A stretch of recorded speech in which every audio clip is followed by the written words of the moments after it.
Social media کی اس وسیع دنیا میں جہاں آپ کو کچھ کام کی باتیں ملیں گی، وہیں آپ کو انواع و اقسام کی خرافات کا بھی سامنا کرنا پڑے گا۔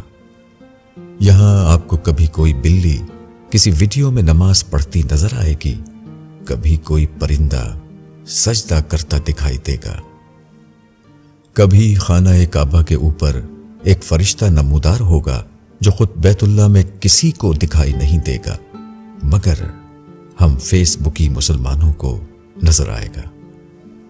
کبھی مائیکل جیکسن زین بیکا کی آواز میں مشہور انگریزی حمد سے تھینکس ٹو اللہ گا رہا ہوگا اور سب اندھا دھن سبحان اللہ کہہ رہے ہوں گے۔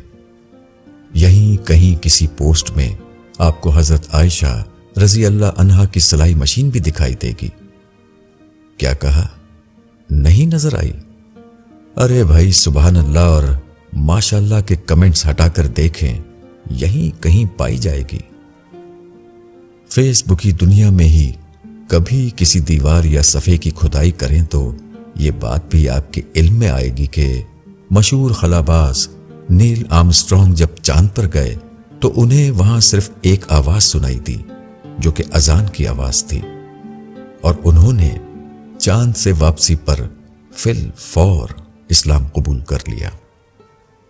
اب اس تفصیل میں کون جائے کہ چاند پر فضا یعنی ایٹماسفیئر زمین جیسا نہیں اور وہاں آواز سنائی نہیں دیتی، نہ ہی کوئی اس تحقیق میں پڑے گا کہ اس امریکی خلاباز کے چاند پر جانے اور نہ جانے کے بارے میں بھی دو رائے ہیں۔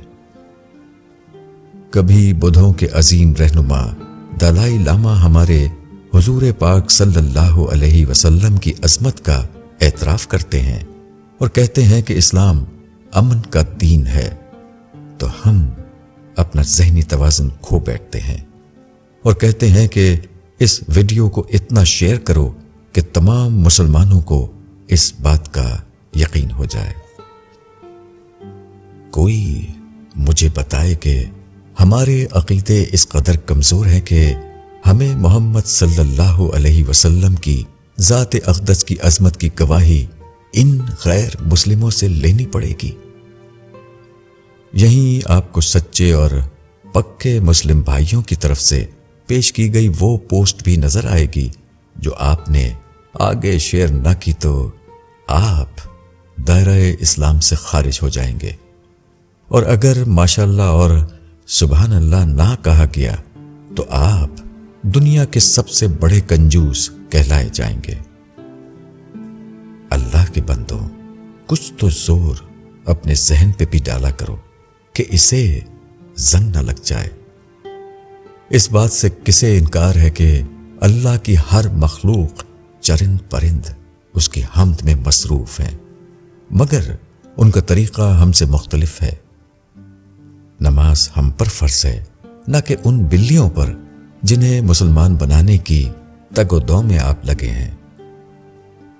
کسی چیز کو شیئر کرنے یا نہ کرنے سے لوگ کافر ہونے لگے تو ہو گیا کام، ہم تو دائرہ اسلام سے خارج قرار پائیں گے۔ پھر ضرورت اس امر کی ہے کہ اندھی تقلید کرنے کے بجائے کسی بھی چیز پر یقین اور شیئر کرنے سے پہلے اس بات کا یقینی بنا لیا جائے کہ آیا یہ سچ ہے یا اس کی کوئی حیثیت ہے بھی کہ نہیں۔